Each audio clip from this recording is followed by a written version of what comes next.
يقول الرواية: وإذا بولد للحسن عليه السلام قد أقبل، لا تبخل عليه بروحك. فصار يقلبها الحسين فقبلها ومسح وجهه بها، فتذكر أخيه الحسن، ثم التفت إلى القاسم وقال له: بني، ما أصغر سنك، والله إني لا أحب أن أفجع بك. إنني كلما اشتقت إلى أخي الحسن نظرت إلى وجهك، فارجع بني. فكان إليك يا عم يا أبا عبد الله، أرجوك ائذن لي بالقتال. فاعتنقه الحسين وبكى، ثم أذن له فبرز إلى ساحة الميدان كأن وجهه فلقة القمر، وبيده السيف، وعليه قميص وإزار، وفي رجليه نعلان، فمشى يضرب بسيفه، فقتل منهم مقتلة عظيمة، وهو بطل رجل أبطال. وإذا بشسع نعله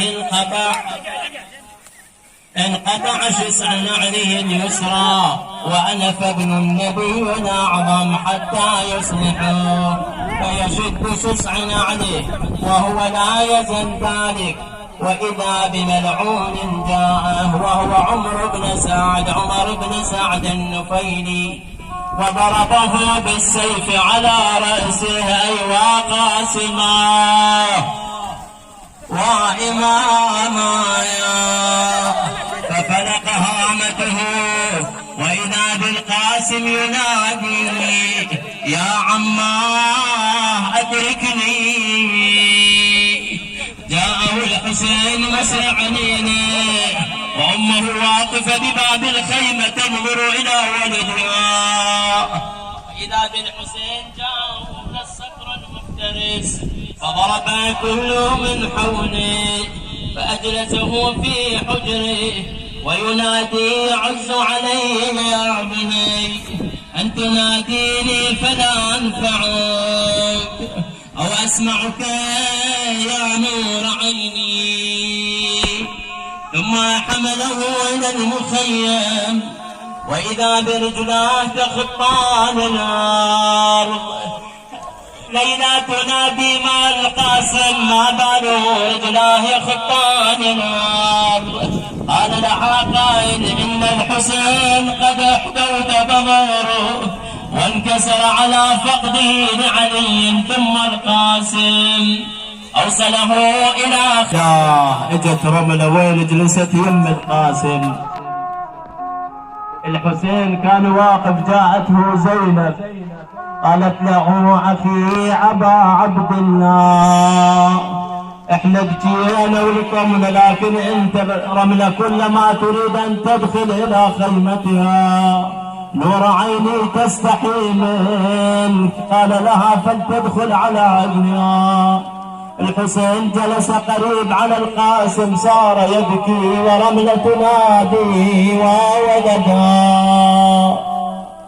قل له: يا ابني شقول عينيك يا ابني، والله قال ابن زماني بيك دون ابني، يا ابني قال ابن زماني بيك يا سلوى، شلون انساك وانسى ايامنا الحلوه، والله اشعل بلوى مثلها ما صبت بلوى، يا ابني ولا عند الموز ما تذبني.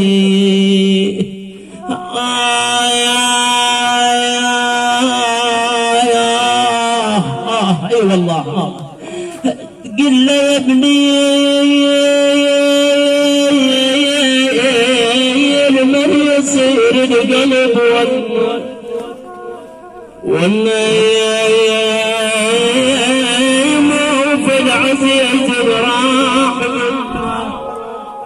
والله راحت اعزاز ومشت عنا، وكل منهم بدر جنة. تقول له: يا ابني ما يدمنا وقعدنا، ويا ما تحاكينا ونعدنا، والله ثار الدهر عنكم بعدنا وبعد اعزاز القلب عنا قل له يا ابني يا ابني يا ابني